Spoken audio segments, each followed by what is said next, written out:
Hello dear students, here I have come up with yet another video of class 10 social science. आज हम लोग economics chapter 1 money and banking इसके questions देखेंगे. इसका explanation video already channel पर है, आप लोग देख सकते हैं. नाउ लेट अस सी कि HSLC 2024 में क्या क्या क्वेश्चंस पूछे गए हैं. As you all of you know कि पैटर्न चेंज हो चुका है.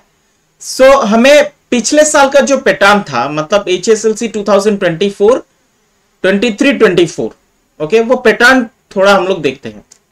तो पहले MCQ पूछा गया है. देखिए पहला क्वेश्चन है, which of the following are the characteristics of money? General acceptability, homogeneity, liquidity, store of value.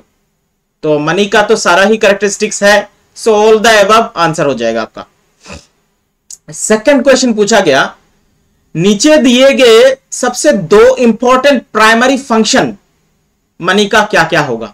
देखिए मनी का टू इंपॉर्टेंट प्राइमरी फंक्शन अगर देखें तो पहला, money act as a medium of exchange and it is act as a standard of measurement of goods and services. With the help of money we can measure the value and worth of goods and services, because price is the value in exchange what we give.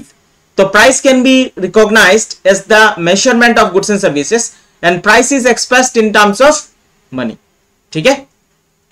फिर पूछा गया कि भारत में central bank कौन सा है? Reserve bank of India. फिर question पूछा गया कि नीचे दिए गए कौन सा कमर्शियल बैंक का फंक्शन नहीं है? ध्यान से देखिए, पहला ऑप्शन दिया गया है कि commercial bank mobilises savings, correct answer है. कमर्शियल बैंक ऑफर लोन्स, यह भी सही है. Commercial bank can create credit और कैन क्रिएट क्रेडिट मनी, यह भी सही है. तो कौन सा सही नहीं है? Commercial bank issue currency, because issuing currency is the monopoly right of central bank of India. मतलब हमारे देश में सिर्फ 1 रुपए के कॉइन को छोड़कर जितने भी करेंसी अवेलेबल है सबको इशू कर सकता है RBI, reserve bank of India. Next question पूछा गया कि नाबार्ड का हेडक्वार्टर कहां पर है? मुंबई में. सो ध्यान से आप लोग एक चीज फॉलो करिए कि यहां पर 5 क्वेश्चन 5 मार्क्स का क्वेश्चन पूछा गया और इस चैप्टर से 5 ही MCQ पूछा गया. ठीक है. नेक्स्ट 2023 में क्या क्वेश्चन पूछा गया?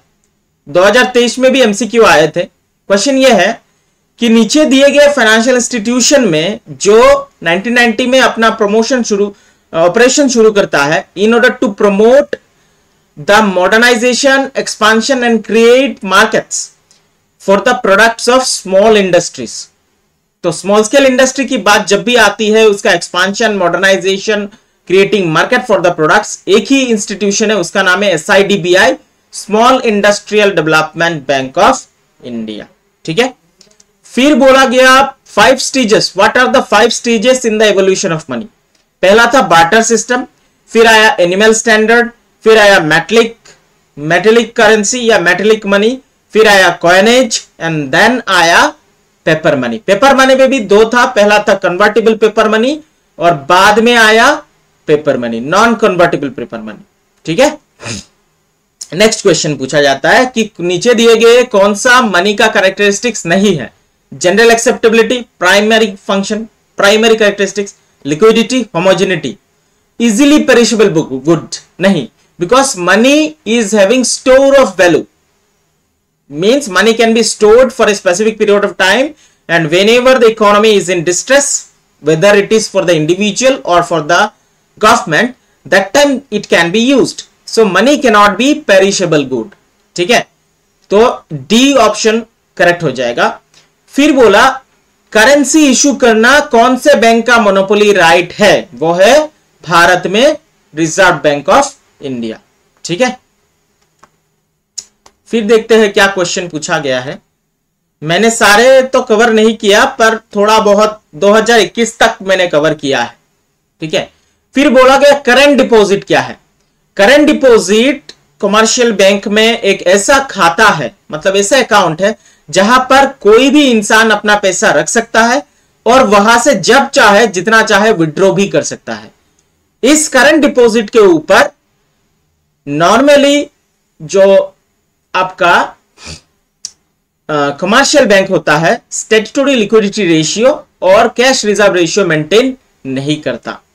ये समझ लीजिए कि करंट डिपॉजिट जो है ये कैश बॉक्स है। किसी भी दुकान में देखते हो आप लोग कि एक गल्ला होता है, मतलब जहां पर कैश रखा जाता है और वहीं से कैश निकाला जाता है। तो करंट अकाउंट जो बैंक के कस्टडी में होता है वहां पर आप कैश रख सकते हो और कैश निकाल भी सकते हो, ठीक है, अपने मर्जी से।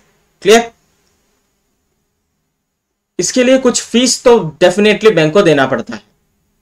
नेक्स्ट, बार्टर क्या है और उसका डिसएडवांटेजेस बताइए। ऑलरेडी मैंने एक्सप्लेन कर दिया। बार्टर क्या है? एक ऐसा सिस्टम है जहां पर गुड्स के बदले में गुड्स की अदला बदली होती है। और उसका डिसएडवांटेजेस हम बोले तो पहला होता है lack of double coincidence of funds. अगर समझ लीजिए मिस्टर ए के पास है राइस, मिस्टर बी के पास है एप्पल। अभी ए को चाहिए शुगर केन और बी को चाहिए राइस, दोनों के बीच में बार्टर सिस्टम एग्जिस्ट नहीं कर सकता। दूसरा, barter system lacks store of value, मतलब जहां पर चीजें पेरिशेबल नेचर की होती है, this can not be stored for longer period of time, so there barter system ceases to operate. यहां पर बार्टर सिस्टम पॉसिबल नहीं है, ठीक है। नेक्स्ट क्वेश्चन पूछा जाता है कि बैंक क्या है, उसका one of the important function बताइए। तो बैंक क्या है? एक फाइनेंशियल इंस्टीट्यूशन है जो मनी या money's worth equivalent of money से डील करता है। उसका इंपॉर्टेंस फंक्शन अगर बोले तो it mobilises the savings of people and advances loan to the borrowers, मतलब लोगों का सेविंग्स डिपॉजिट के रूप में अपने बैंक में जमा करती है और लोगों को एडवांस के रूप में लोन प्रोवाइड करती है, ठीक है, बदले में इंटरेस्ट भी चार्ज करता है। यही बैंक का इंपॉर्टेंट प्राइमरी फंक्शन हम कह सकते हैं, ठीक है। उसके बाद कुछ टेक्चुअल क्वेश्चन है, मैं और ये पढ़ नहीं रहा हूं, आप लोग खुद नीचे मिल जाएगा, आप लोग पढ़ सकते हैं। बार्टर क्या है मैंने बता दिया। मनी क्या है? जेफरी क्राउथर ये कहते हैं कि जिसका जनरल एक्सेप्टेबिलिटी होता है वन एंड बाय ऑल, उसे हम मनी कह सकते हैं। इंपॉर्टेंट फंक्शन ऑफ मनी मैंने कह दिया है, it is serves as the medium of exchange, ठीक है। नेक्स्ट देखते हैं। फिर देखिए, बोला रिप्रेजेंटेटिव पेपर मनी क्या? चेक, एक नॉन लीगल टेंडर मनी का एग्जांपल दीजिए। Cheque non legal tender money है। कारण यह है though it act as money but it does not have the general acceptability, that's why we can say that it is non legal tender. representative paper money वो होता है, representative paper money मतलब एक ये हो गया आपका समझ लीजिए 100 रुपीज, और इसके इक्विवेलेंट में ये इंडिकेट करता है 100 रुपीज का गोल्ड या सिल्वर, गोल्ड या सिल्वर। तो इस केस में ये जो 100 रुपी का जो नोट है उसे कहा गया रिप्रेजेंटेड प्रॉपर मनी।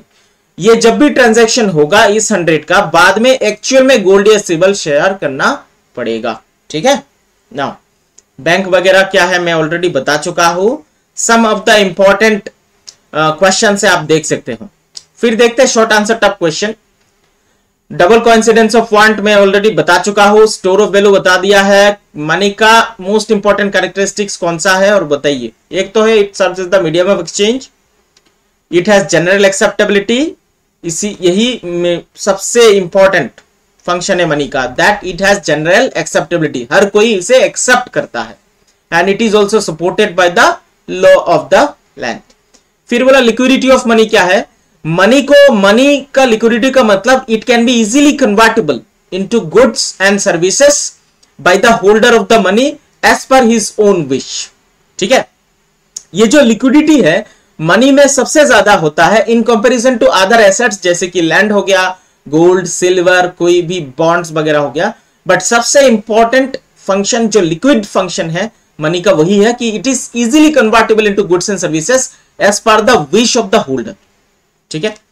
फिर बोला money is the common unit of measurement of value in goods and services. हाँ, मनी के हिसाब से, मनी से ही हम लोग जितने भी गुड्स एंड सर्विसेज है उसका हम कॉमन यूनिट की तरह मेजर करते हैं। इसका मतलब क्या है, अगर 10 रुपए का कोई बिस्किट का पैकेट असम में 10 रुपए है तो वही बिस्किट का पैकेट एमआरपी अगर लिखा हुआ है तो चेन्नई में भी 10 रुपए का होगा। That is the common unit of value और कॉमन यूनिट ऑफ मेजरमेंट, ठीक है। फिर कुछ इंपॉर्टेंट फंक्शंस है जैसे रीजनल रूरल बैंक का फंक्शन बताइए, ये विलेजर्स का जो सेविंग्स है उनको मोबिलाइज करता है, विलेजर्स को लोन प्रोवाइड करता है, उनको clutches of the private money lender से बचाता है। डिफरेंट स्कीम्स जो गवर्नमेंट चलाता है वह उस स्कीम के अंडर जो भी लोन वगैरह प्रोवाइड करना हो वो आरआरबी के थ्रू, रीजनल रूरल बैंक के थ्रू होता है। हमारे असम में सबसे इंपॉर्टेंट जो है वो है असम ग्रामीण विकास बैंक विच इज आरआरबी। ठीक है, उसके बाद बोला नॉन बैंकिंग फाइनेंशियल इंस्टीट्यूशन और बैंक के बीच का डिफरेंस बताइए। वेरी वेरी इंपॉर्टेंट, मैं इस बार के लिए इसे इंपॉर्टेंट मान रहा हूं। ठीक है, पहला अगर फंक्शन देखे कि बैंक में हम चेक के थ्रू पैसा विड्रॉ कर सकते हैं, but non banking financial institution में यह फैसिलिटी अवेलेबल नहीं है। ठीक है, ओके। फिर अगर हम देखें तो डिपॉजिटर इंश्योरेंस स्कीम होता है बैंक में ताकि वो प्रोटेक्ट कर सके डिपॉजिटर्स के राइट को, but non banking financial institution में ऐसा कोई इंश्योरेंस स्कीम नहीं होता। यहां पर देख लीजिए आपका 4 डिमेरिट्स ऑफ बार्टर सिस्टम आप आराम से कर सकते हैं। कैरेक्टरिस्टिक्स ऑफ मनी, जैसे मनी का जनरल एक्सेप्टेबिलिटी होता है, कॉग्नाइजेबल है, मतलब इट इज इजीली आइडेंटिफाइबल। अगर 10 रुपए का नोट असम में जो है, चेन्नई में भी वही है, बेंगलोर में भी वही है, मुंबई में भी 10 रुपए ही है, easily identifiable. Durable, it can be stored. फिर मनी मस्ट बी डिविजिबल, मतलब higher value money can be converted into lower value money, इसी को कहा गया है डिविजिबिलिटी। ठीक है, ओके। फिर क्वेश्चन देखते हैं, 4 important function, medium of exchange है, फिर standard of measurement of the value goods and services, standard of deferred payment, मतलब आज आप कोई सामान खरीदते हो डाउन पेमेंट देके या फिर ऐसे ही क्रेडिट में, डेटर्स एंड क्रेडिटर का जो हिस्सा है या जो बिजनेस है इसी डेफर्ड पेमेंट के क्राइटेरिया की वजह से ही चलता है। मतलब आज अपने जैसे ईएमआई में लेते हैं ना लोग, फ्लैट भी ले लेते हैं, कोई सामान ले सकते हैं, you can buy anything from even Amazon, Flipkart वगैरह से क्रेडिट कार्ड में खरीद सकते हो ना आप, इजी मंथली इंस्टॉलमेंट होता है, उसी को कहते हैं deferred payment. Store of value, मतलब मनी का इंपॉर्टेंट कैरेक्टरिस्टिक्स है कि उसका durability, it can be stored for longer period of time. फिर क्वेश्चन इंपॉर्टेंट है, ये बहुत बार पूछा जाता है, क्या चेक मनी है? नहीं, चेक मनी नहीं है, कारण इसका जनरल एक्सेप्टेबिलिटी नहीं है। ठीक है, फिर कहा गया कुछ प्रॉब्लम एसोसिएटेड विद मनी। पहला तो है लैक ऑफ स्टेबिलिटी, मनी का वैल्यू दिन दिन डाउन होता रहता है, ग्रेजुअली डिक्लाइन होता रहता है। आज आपको जो चीज 10 रुपए में मिल रहे हैं, 2 साल बाद वही चीज के लिए आपको कम से कम 12 से 15 रुपए देने पड़ेंगे, इसी चीज को कहा गया लैक ऑफ स्टेबिलिटी। फिर मनी एक टूल है ताकि लोग उसे इकोनॉमिक कंसंट्रेशन की तरह यूज करते हैं। मनी की वजह से ही लोग मतलब चाहते हैं कि ज्यादा से ज्यादा पैसा कमाना, जिनके पास ज्यादा पैसा उनके पास ताकत ज्यादा, उनके समाज में नाम ज्यादा, हमारा समाज ऐसा ही हो चुका है। मनी को sometimes can be considered as the demise of the root cause for the demise of social value system. जैसे मनी की वजह से ही तो करप्शन बढ़ा, इरेगुलरिटीज बढ़ा, स्मगलिंग बढ़ा, जितने भी ब्लैक मनी कंसंट्रेशन बढ़ गया है, ताकि मनी लोग ज्यादा से ज्यादा कमा सके, अर्न कर पाए और समाज में एक अलग ही मतलब ओहदा उनका हो सके। इसीलिए मनी को हम कह सकते हैं कि it is the root cause of the devaluation of social value system. ठीक है, और मनी अगर सब ब्लैक मनी में कन्वर्ट हो जाता है तो गवर्नमेंट अपना बहुत कीमती रेवेन्यू लॉस कर देता है। ठीक है, 4 important function of central bank बताइए। पहला तो करेंसी इश्यू करता है, सेंट्रल बैंक कमर्शियल बैंक्स का बैंक है, सेंट्रल बैंक क्लियरिंग हाउस की तरह काम करता है। दो कमर्शियल बैंक में जो भी ट्रांजैक्शंस होता है उसको क्लियर कहां पर किया जाता है, lender and borrower account maintain कहां पर होता है, आपका सेंट्रल बैंक में होता है। सेंट्रल बैंक कुछ प्रमोशनल रूल भी परफॉर्म करती है, जैसे सेंट्रल बैंक कुछ एंटरप्रेन्योर डेवलपमेंट का काम भी कर लेता है। ठीक है, कमर्शियल बैंक का फंक्शन बताइए। वो लोगों से अपना सेविंग्स लेती है, सेविंग्स को मोबिलाइज करना इसका काम है। कमर्शियल बैंक लोन प्रोवाइड करता है, commercial bank core banking facilities provide करता है। मतलब आप यहां पर बैठ के भारत के किसी भी कोने में पैसा भेज सकते हो। भारत क्या, आप दुनिया के किसी भी कोने में पैसा भेज सकते हैं, इसी को बोलते हैं कोर बैंकिंग फैसिलिटीज, और ये हो पाता है ड्यू टू कमर्शियल बैंक। ठीक है, फिर अगर देखें कमर्शियल बैंक का जैसे यूपीआई है, यूनिफाइड पेमेंट इंटरफेस, जिसे स्कैनर के थ्रू हम लोग पैसा ट्रांसफर करते हैं। एक्चुअली ट्रांसफर क्या हो रहा है, एक बैंक अकाउंट से जो बंदे का स्कैनर है उसके बैंक अकाउंट में पैसा ट्रांसफर हो रहा है। तो यूपीआई ये फैसिलिटी प्रोवाइड करता है। ये it is because of what, because of this commercial banks only. Account तो कमर्शियल बैंक के पास ही है ना, तो debit card credit card facility देता है। लॉकर फैसिलिटी, बहुत सारे लोगों के पास इंपॉर्टेंट डॉक्यूमेंट्स होता है जो आप बैंक के पास जाके जमा कर सकते हो at minimal rate of interest. ठीक है, फिर दो फंक्शन बताइए, यहां पर लिखा गया है। क्वेश्चन है आईडीबीआई, आरआरबी, नाबार्ड, एसआईडीबीआई, आप लोग आराम से पढ़ सकते हो। Notes will be given in the description में, नोट्स का लिंक आपको मिल जाएगा। ठीक है, कुछ एडिशनल क्वेश्चन भी मैंने देने की कोशिश किया है, आप लोग ये भी पढ़ सकते हो। जैसे क्या एक्चुअल मनी क्या है, एक्चुअल मनी वही है जो सिटीजन्स के पास सर्कुलेट होता है, सिटीजन्स के पास जो पैसा है वही है एक्चुअल मनी। आरआरबी का एक इंपॉर्टेंट शॉर्ट नोट बताइए। हमारे देश में जैसे 70% लोग रूरल एरिया में रहते हैं, तो उनका जो इंपॉर्टेंट बैंकिंग फंक्शन है वो सब कुछ आरआरबी के द्वारा ही होता है। असम में कुछ इंपॉर्टेंट बैंकिंग जो आरआरबीज है उनका नाम अगर हम बोले तो पहला हो गया आपका लक्ष्मी गावलिया बैंक, प्रागज्योतिष गावलिया बैंक, उसके बाद आपका सुबनसिरी गावलिया, कछार ग्रामीण बैंक, डिहांगी गावलिया बैंक, उसके बाद असम ग्रामीण विकास बैंक। है कि नहीं? तो कुछ इंपॉर्टेंट चीजें हैं, आप लोग पढ़ सकते हैं। ओके, सो उसके बाद outline the primary function of development banks. जैसे डेवलपमेंट बैंक्स क्या होता है, जो डेवलपमेंट बैंक्स जनरल टाइप का बैंक नहीं होता। These bank specialises in providing economic and industrial development services. और डायरेक्टली इकोनॉमिक डेवलपमेंट और इंडस्ट्रियल डेवलपमेंट में ही अपना योगदान देता है। The development banks have two main goal, दो मेन गोल है। एक तो providing banking services through credit extension and promote economic development through variety of other services। economic development और industrial development में direct benefit provide कराना ये development banks का काम हो गया।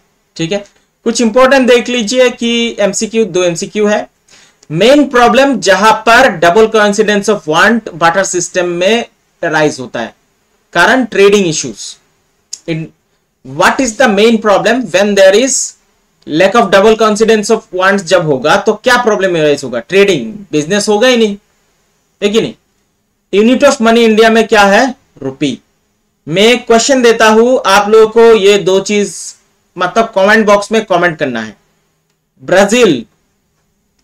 ब्राजील का यूनिट ऑफ मनी, ठीक है, ये आप लोगों का क्वेश्चन है, कमेंट करना। मनी यूनिट क्या? जैसे इंडिया का है आपका रुपी, मैं फिर बता देता हूं। जापान में चलता है आपका येन, ठीक है। बांग्लादेश में चलता है आपका टाका। यूएसए में चलता है डॉलर। यूके यूनाइटेड किंगडम में चलता है यूरो, ठीक है। तो इसी तरीके से ब्राजील का यूनिट ऑफ मनी आप लोगों को पता करना है और कमेंट बॉक्स में डालना है, ठीक है। सो वन इंपॉर्टेंट अनाउंसमेंट, मैं अब से एमसीक्यू सीरीज भी लाऊंगा, एमसीक्यू सीरीज, ठीक है।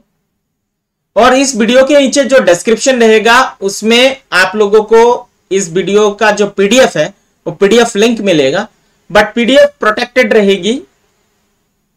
उस पीडीएफ का जो पासवर्ड है वो है आपका EC स्मॉल लेटर में O, C capital, H small, 1 @ याद रखना, eco chapter 1 @ So that's it. Goodbye and study well.